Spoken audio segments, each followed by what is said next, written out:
فلنأتينهم بجنود لا قبل لهم بها ولنخرجنهم منها أذلة وهم صاغرون. قال يا أيها الملأ أيكم يأتيني بعرشها قبل أن يأتوني مسلمين؟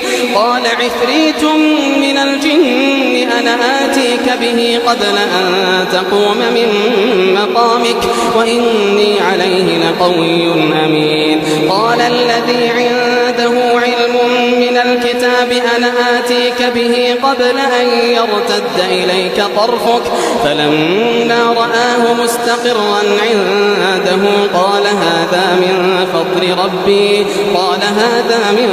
فضل ربي ليبلوني أأشكر أم أكفر ومن شكر فإنما يشكر لنفسه ومن كفر فإن ربي غني